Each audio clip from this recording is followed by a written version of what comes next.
Google Trends est un outil assez intéressant dans le sens que il va nous montrer ou illustrer quelles sont les recherches les plus courantes selon les pays ou des périodes de temps. Lorsque vous démarrez Google Trends, assurez-vous d'avoir sélectionné le bon pays ou, encore mieux, sélectionner un pays sur lequel vous voulez faire une recherche particulière. Vous avez quelques exemples ici, par exemple, aux États-Unis, Taylor Swift versus Kim Kardashian. Vous avez Coupe du monde de football. Donc, ce qui est intéressant, c'est que vous allez avoir un outil pour visualiser les différentes recherches. Vous avez les tendances récentes. Donc, présentement, nous sommes le lendemain des Oscars. Donc, Joaquin Phoenix qui a gagné un Oscar pour le meilleur acteur. Vous avez Brad Pitt.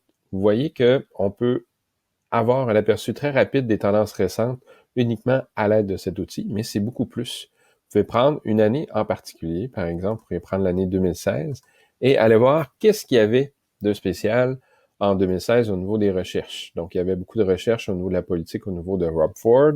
Vous pouvez voir que vous avez l'iPhone 7, on est rendu déjà à des modèles plus avancés. Il y avait déjà des questions sur Donald Trump et l'économie en Chine.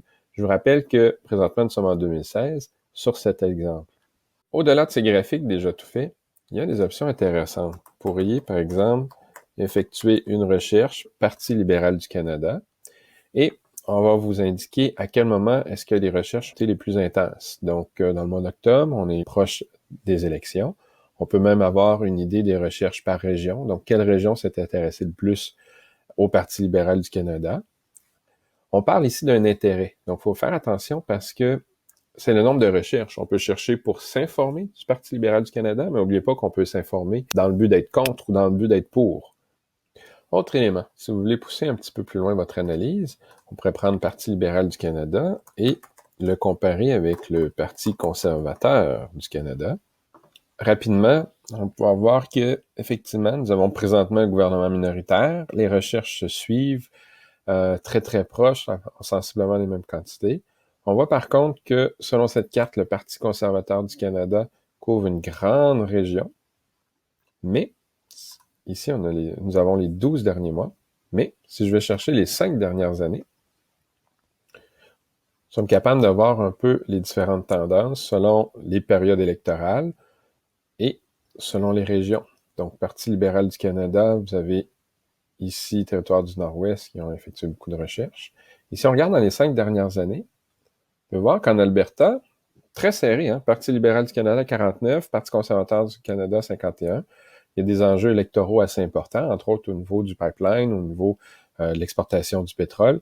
Donc, ce que fait Google Trends permet de mettre en valeur différentes données selon les recherches effectuées par les gens. Cette illustration-là peut comporter des comparaisons et susciter des discussions en classe de toutes sortes.